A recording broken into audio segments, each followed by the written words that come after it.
렉사스는 하이브리드, 하이브리드는 렉사스, 요즘은 전기차, 아직은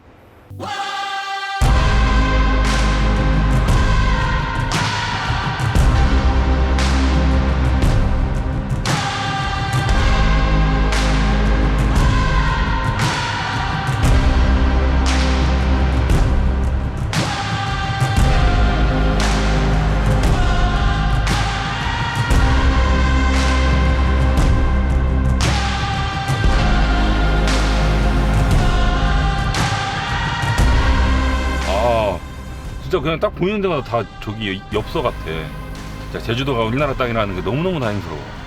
시작한 거예요? 시작한 것도 아니고 안 한 것도 아니야. 말투가 시작한 말투라서. 여러분 안녕하세요. 판카 이광환입니다. 여러분 혹시 제 뒤로 풍경 보이십니까? 이 파랗게 펼쳐져 있는 바다. 지금 제주도에는 장마가 왔지만 운이 좋게도 아직까지는 날씨가 좋습니다.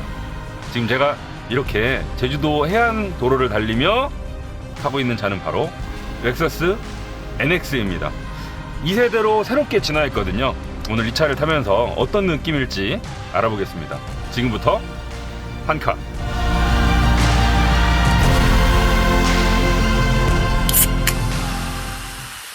이번에 우리나라에 들어온 NX는 총 4가지 트림으로 볼 수 있죠.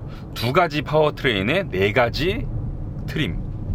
그 중에서 지금 저희는 가장 편의 장비가 많이 들어가 있고 가장 멋지게 생겼고 차값도 비싼 NX 450H 플러스 F 스포츠를 타고 있습니다. 자, 350H는 하이브리드고요. 450H 플러스는 플러그인 하이브리드거든요. 이 렉서스가 원래는 하이브리드로 상당히 유명한 브랜드잖아요. 토요타도 그렇고요. 이제는 하이브리드 말고 이제 본격적인 전기차 시대가 열린 마당에 한 발자국 늦었죠. 그렇다 보니까 요즘 렉서스가 일렉트리파이드, 전동화라는 얘기를 엄청 많이 하고 있습니다. 전동화 시대에 뒤늦게 발맞춰간 와중에 이제 부랴부랴 하나씩 자기들의 대응책을 내놓고 있는데, 그 예로 들 수 있는 게 지금 저희가 타고 있는 NX입니다. 물론 순수 전기차 UX도 이번에 같이 국내 출시됐고요. 저 개인적으로는 지금 좀 반신반의해요. 토요타, 렉서스 얘네 지금 아직까지는 글로벌 판매량 1위를 하고 있는 정말 굴지의 글로벌 자동차 브랜드임이 확실한데, 이 전동화 단추를 한 발자국 늦게 끼웠다는 것만으로도 휘청하게 될지, 혹은 조금 늦긴 했지만 금방 따라잡을 수 있을지 솔직히 저도 섣불리 예측할 수가 없습니다. 반신반의해요. 자, 그런 면에서 이 NX 또 UX 상당히 중요한 차인데, NX는 이 파워트레인 자체가 완전히 새로운 건 아닙니다. 원래 만들던 하이브리드, 정말 숙성될 대로 된 하이브리드 시스템을 얹고 있는, 어떻게 보면 절반의 전동화 모델이에요. 그래서 순수 전기차는 아니지만 고장의 염려도 없고요, 충전 걱정도 없고요. 아직까지는 그래도 전기차보다 일반인들이 그냥 마음 편히 타고 다니는데 더없이 좋지 않을까 싶기도 합니다. 나는 얼리 어답터라서 죽어도 전기차 타야 돼 라고 하신다면 전기차 타시면 되고, 집에 충전기가 있다 그럼 전기차 타시면 되고, 근데 그게 아니다 라고 하시면 그냥 하이브리드가 오히려 더 좋지 않을까 싶기도 하고요. 오늘 제주도까지 와서 그런지 이 시등 시간이 상당히 길어요. 마음 편히 시등기를 찍다 보니까 너무 얘기가 옆으로 샜습니다. 뒤에 저를 찍고 계신 분이 알아서 다 가이드를 해주실 거예요. 어떻게 보면 지금 이 말조차도 안 나갈. 지금 저희가 타고 있는 450H 플러스는 최고 출력이 300마력이 넘습니다. 차 덩치를 감안했을 때, 그리고 성격을 감안했을 때 300마력이면 꽤 힘 좀 쓰네? 잘 달리겠구만 싶은 느낌이 들게 하는 출력이죠. 가속 페달을 꾹! 자, 65 반응이요. 자, 스포츠 플러스로 한번 놔볼게요. 지금 저희 시승차는 40H F 스포츠라서 이렇게 다양한 드라이브 모드가 있습니다. 스포츠를 넘어 스포츠 플러스까지 제공해주고 있죠. 또 노멀 말고도 커스텀까지 제공해주고 있고요. 설정에 들어가시면 여러가지 개인 최적화도 하실 수 있거든요. 가장 스포티한 스포츠 플러스에 놓은 다음에 빨간불이니까 섰다가 급출발을 한번 해봅시다. 과연 300마력이 넘는 출력에 걸맞게 팍 치고 나가줄 수 있을지, F스포츠라는 이름에 걸맞게 스포티할지 한번 봅시다. 출발!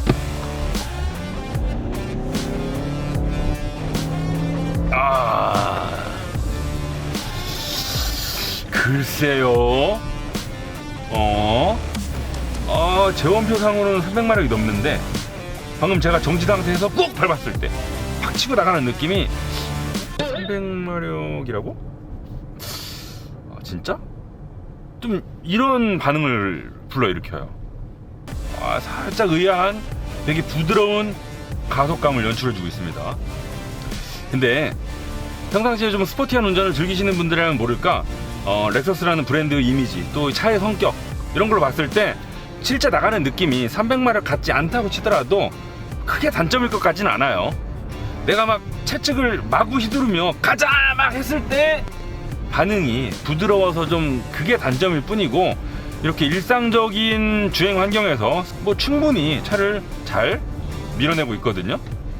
솔직히 말씀드리면요, 차값 비싸고 무겁고 충전을 해야만 장점을 10분 발휘할 수 있는 플러그인 하이브리드 모델보다는, 글쎄요, 저 개인적으로는 차라리 350AC 쪽이 훨씬 더 제대로 이 NX를 활용할 수 있는 사람들이 많지 않을까 싶어요.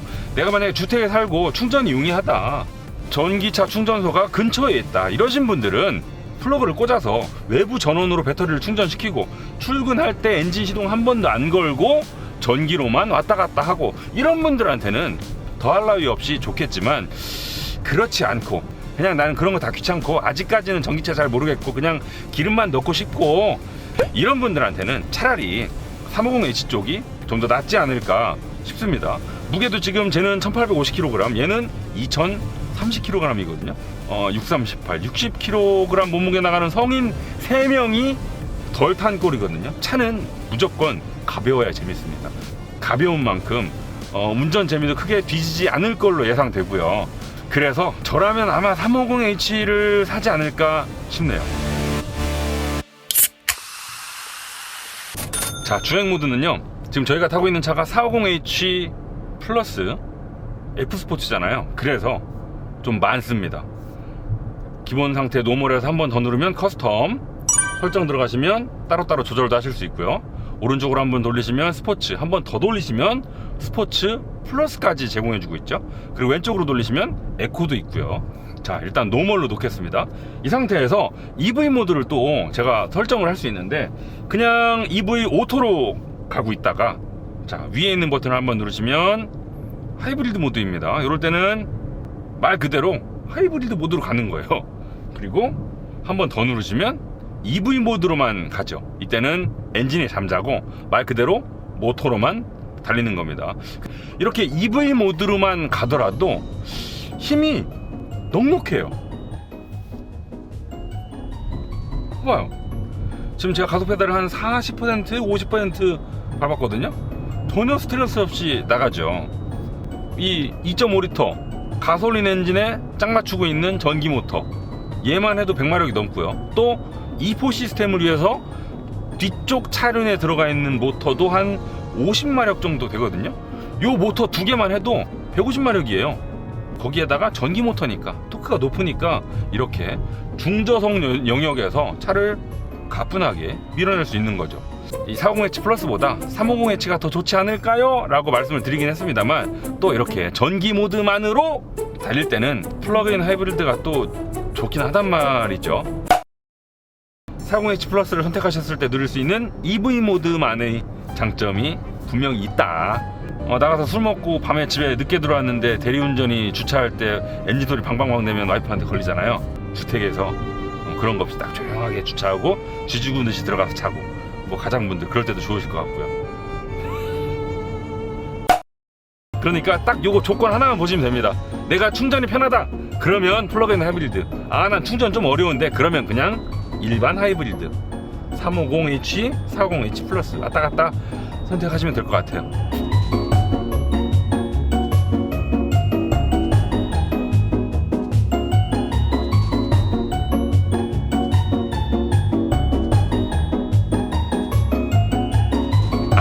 제가 되거나 빠뜨릴 뻔한 모드가 하나 있는데 이 EV와 HV를 왔다 갔다 하는 모드를 오래 누르고 계시면 자 차지 모드로 넘어갑니다. 이때는 뭐냐면 무조건 엔진을 돌려서 배터리를 채워 놓겠다, 나는 조금 있다가 EV 모드를 쓸 일이 많을 것 같아, 일단 충전부터 하고 보자, 이럴 때는 이 버튼을 눌러 가지고 엔진으로 하여금 배터리를 채우게끔 하는 그런 모드인 거죠. 차지 모드로 놓으니까 시동 계속 걸려 있잖아요. 근데 차지 모드로 놓고 이렇게 엔진음을 계속 듣고 있으면 있잖아요. 역시 이 차는 엔진음은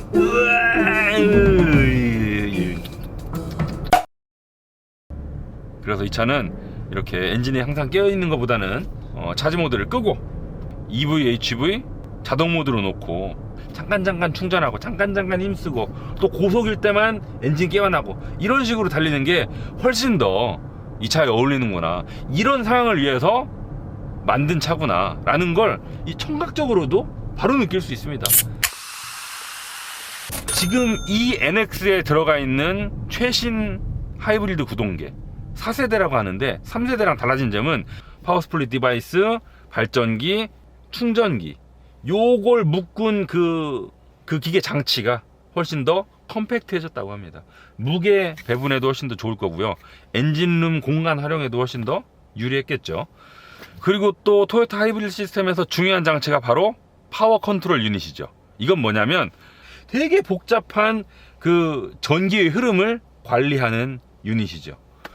이런 것들을 지금 되게 오랫동안 만들어 왔기 때문에 지금 저희가 타면서도 지금 얘가 전기로 가고 있는지 가솔린을 떼고 있는지 둘 다 힘을 쓰는지 뭐 알 수가 없어요. 그만큼 자연스럽게 구동계를 유리한다는 뜻이겠죠. 뭐 현대기아를 비롯해서 다른 브랜드들도 하이브리드 차들 많이 만들죠. 근데 가장 부드러운 건 역시 토요타 렉서스입니다. 이건 진짜 어떻게 작동되는지 요거 보지 않으면 알 수가 없어요. 어떤 데는 이거 보고도 모르겠어. 도대체 에너지가 어디에서 어디로 가는지 언제 바뀌었는지 보고도 믿기지 않을 지경이에요. 너무너무 복잡해요. 근데 그 복잡한 과정을 운전자는 모르는 사이에 부드럽게 수행한다. 놀랍죠. NX에는 전부 E4 시스템이 들어가 있습니다. E4 시스템이 뭐냐면 알파벳 E, 그 다음에 숫자 4예요. 전기에 구동되는 사륜구동 시스템. 다른 내연기관 차들도 사륜구동 시스템 많이들 쓰죠. 근데 얘는 특이한 게 뭐냐면 엔진의 힘을 프로펠러 샤프트로 뒷바퀴에 보내는 게 아니고 엔진과 뒷바퀴의 구동이 완벽하게 분리되어 있습니다. 앞바퀴는요, 방금 제가 말씀드렸던 엔진, 모터, 그리고 발전기, 그 다음에 파워 스플릿 디바이스 이런 걸 통해서 앞바퀴를 굴리고 있고요. 그 와중에 차가 미끄러지네, 구동력이 좀 더 필요한데 급가속하네, 이럴 때는 뒷바퀴에 별도로 달려있는 모터를 통해서 사륜구동 시스템을 구현해 주는 겁니다. 그러니까 엔진 힘을 뒤로 보내는 데 필요한 프로펠러 샤프트도 필요 없고 트랜스퍼 케이스도 없어도 되고 그만큼 가볍고 간단한 구조를 가질 수 있는 거죠. 반응도 빠르고요. 방금 제가 스쿨존을 지나오면서 과속방지 턱을 연속으로 한 3개 넘었거든요. 나긋나긋해요.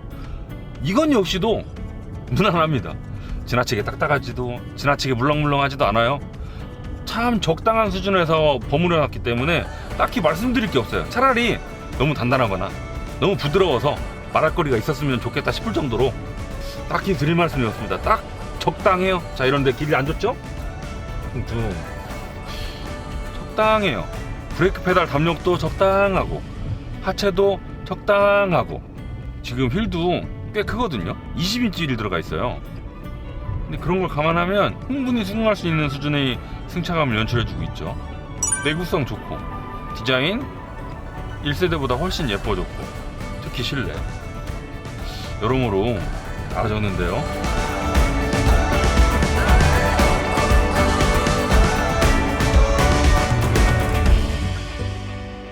네, 저는 지금 중간 기착지에 도착했습니다. 제 뒤로 40H 플러스 F 스포츠가 서 있습니다. 이렇게 생긴 녀석을 저희가 방금 타고 온 거예요.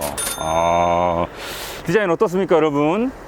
혹시 제가 영상에서 이 차 멋있네요, 이 차 별론데요, 어떻게 말씀을 드리더라도 여러분들의 의견을 댓글로 달아주시면 고맙겠습니다. 저는 일단 1세대보다는 멋있어진 것 같아요. 뭐 어떻게 보면 당연한 얘기죠. 1세대보다 뭐 없어지는 차가 별로 없죠. 얘도 훨씬 멋있어졌어요.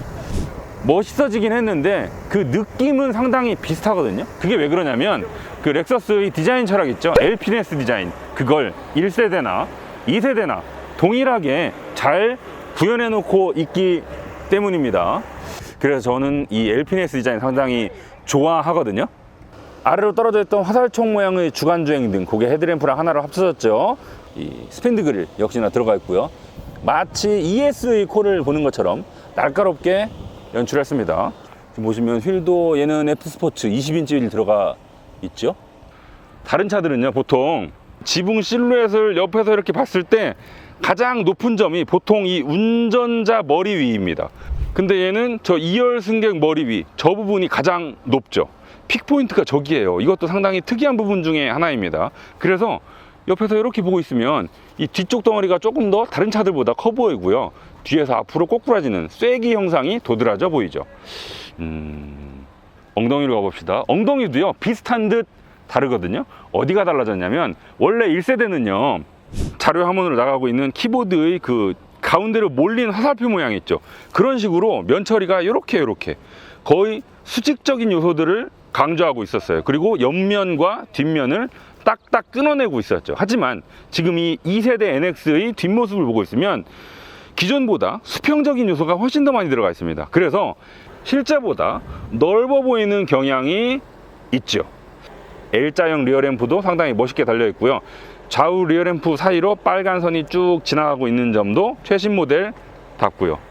위에서 이렇게 내려다 보시면 뒷바퀴 뒤로 상당히 안으로 급격하게 훅 집어넣었거든요. 이런 걸 탑커브라고 부른다고 하더라고요. 이 탑커브를 심하게 준 나머지 뒷타이어가 차체 바깥으로 삐져나올 수밖에 없었고, 그걸 감추기 위해서 법적으로 이런 돌기가 달려 있을 수밖에 없었고요. 요 뒷바퀴 팬더가요, 사진으로 봤을 때보다 훨씬 더 쑥 나와 있더라고요. 나와 있고 들어가 있으니까 더 나와 보이고, 요 아까 제가 말씀드렸던 캐릭터 라인 쭉 오다가 위쪽은 조금 날카롭게, 아래쪽은 훨씬 부드럽게, 빛도 오려내는 정도가 다르잖아요.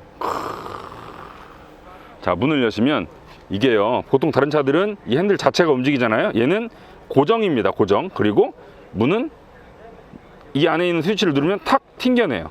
보통 요즘 많은 차들이 이런 식으로 전자식 개폐 방식을 쓰고 있죠. 밖에서 보여드리는 것처럼 안쪽에도 도어 핸들이 이런 식으로 달려 있습니다. 이걸 누르시면 문이 팅 하고 튕겨 나가요. 그러면 밀어서 여시면 되죠. 자, 2세대 NX의 운전석은 이렇게 생겼습니다. 1세대와 비교해서 어때요? 개과천선했죠. 상전벽해예요. 이건 뭐 비슷해 보이려고 했던 의도 자체가 없어요. 완전 달라졌습니다. 특히나 무려 14인치에 달하는 이 디스플레이. 큰 디스플레이가 딱 들어가니까 이거 하나만으로도 훨씬 더 신차 같죠. 자, 그리고 여기 들어가 있는 인터페이스도요, 이번에 확 달라졌거든요. 정말 하얀 바탕화면에 아주 마치 태블릿 같은 그런 그래픽 메뉴들을 제공해주고 있죠. 예전보다 훨씬 좋아졌어요. 그리고 저는 이 디스플레이도 디스플레이지만 가장 반가운 게 뭐냐면, 기존 렉서스가 즐겨 쓰던 인포테인먼트 조작 방식, 이름하여 RTI, 리모트 터치 인터페이스가 없어졌다는 점. 그 노트북 터치패드 같은 거 있고 뭐 조이스틱 같은 거 뭐 하나 있어가지고 방금도 욕 나올 뻔했어요. 정말 제가 가장 혐오하는 인터페이스 중에 하나였었거든요. 제가 가장 싫어하는 것 중에 하나가 뭐였죠? 이 공조장치, 디스플레이 메뉴 속에 흡수시키는 거였는데, 얘는 다행히 중간에 자기 위치를 온전히 지켜내고 있습니다. 그것도 디지털과 아날로그의 중간 디자인으로 집어넣었어요. 이런 온도 조절은 아날로그 스위치를 유지해내고 있지만 그 안에 그래픽은 디지털이죠. 이런 건 또 터치고요. 그리고 액정이 지금 이만큼인데 그 중간을 딱 나눠서 아랫부분은 별도의 공조장치를 위한 디스플레이로 할당해주고 있습니다. 계기판도 디자인이 바뀌었죠. 그래픽 주변의 이런 투명 창들이 좀 바뀌었거든요. 이만큼이 움푹 들어간 다음에 실제 투명 창은 저 안쪽에 있기 마련인데 지금 얘는 여기서부터 투명 창입니다. 그래서 뭔가 저 안쪽 어두운 동굴 속 어딘가에서 그래픽이 뿌려지고 있는 것 같은 그런 느낌을 전해주죠. 좀 독특합니다. 다만 조금 아쉬운 건 이 밝기가요. 여기다가 썬팅을 너무 지나치게 했는지 글쎄요. 좀 선글라스 낀 느낌? 살짝 쨍한 느낌이 덜하다는 점은 단점이네요.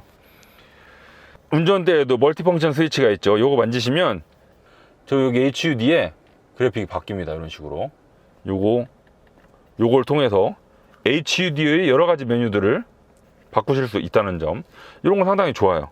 기어레버도 다른 브랜드랑 비교했을 때는 조작 방식이 좀 특이하죠. 이렇게 파킹 상태에서 이렇게 하면 D, 이렇게 오래 누르고 있으면 N, 위로 하면 후진, 여기서 아래로 하시면 스포츠 모드, 이렇게 조작을 하시면 됩니다. 또 주행과 관련된 버튼들도 그 뒤로 모아 두었고요. 무선 충전 패드 있고 타입 C, 타입 A 하나씩 달려 있고요. 소재도 뭐 무난하고요. 차급에 딱 맞는 수준, 뭐 적당히 말랑말랑하게 구성을 했습니다. 다양한 스위치나 다이얼류들이요, 이번 NX를 통해서 한번 물갈이를 시도한 게 아닌가 싶은 생각이 들어요. 일본 브랜드들은 특징이 뭐냐면 이런 걸 한번 만들어 놓잖아요. 그러면 와, 도대체 바꿀 생각을 안 해요. 저희가 작년에 렉서스 LS를 타면서 이게 지금 21년에 팔리는 차가 맞나 싶은 생각이 들 정도로 아주 오래된 느낌을 받았었거든요. 그게 이런 스위치들을 안 바꿔서 그랬던 건데, 이번 NX에는 렉서스도 그걸 한번 좀 물갈이를 시도한 느낌이 납니다. 그러면 이렇게 바꿔놓은 걸 이제 나중에 나온 차들에도 적용해 나가겠죠. 자, 2열입니다. 오, 아까 제가 밖에서 그 지붕선을 봤을 때 이 부분이 상당히 높게 설정되어 있다고 그랬잖아요. 그래서 그런지 지금 2열에 앉아서도 머리 공간이 상당히 넉넉합니다. 오, 시트는 4대6으로 접혀지고요. 각도는 각도 많이 눕는다. 야, 넉넉한 머리 공간도 그렇고요. 등받이 각도도 그렇고요. 지금 이렇게 좀 의자에 푹 묻히는 듯한 이런 시트 포지션도 그렇고요. 오, 차급보다 분명히 훌륭한 공간을 연출해주고 있습니다. 무릎 공간 지금 이 정도고요. 오, 괜찮네.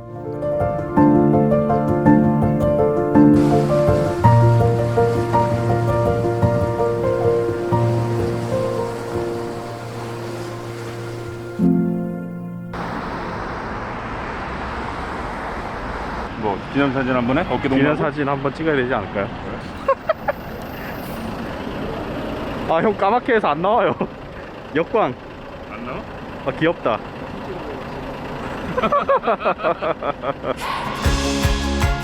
요즘 토요타 렉서스 입지가 솔직히 예전 같진 않죠. 원래 쓰던 걸 잘 바꾸지 않는 습성 때문에 최신, 첨단과 거리가 있어 보이기도 하고요. 반대로 현대 기아 제네시스는 워낙 확 바꾸면서 변신하니 차이가 더 커 보이기도 하죠. 무엇보다 전기차 시대로의 전환이 살짝 늦은 것도 있고요. 근데요, 토요타 렉서스는 절대 무시할 브랜드가 아닙니다. 당장 전 세계 판매량 순위를 봐도 그렇고요. 훌륭한 내구성을 기반으로 쌓은 좋은 이미지도 건재합니다. 특히 그들이 수십 년 동안 갈고 닦은 하이브리드 관련 기술도 전 세계 최고죠. 신형 NX는 이런 장점들을 잘 담아낸 차가 아닐까 싶습니다. 디자인, 공간, 파워트레인 전반적으로 무난하고 상품성이 좋아 보이거든요. 그래서 NX는 이렇게 말합니다. 요즘은 전기차? 아직은 하이브리드.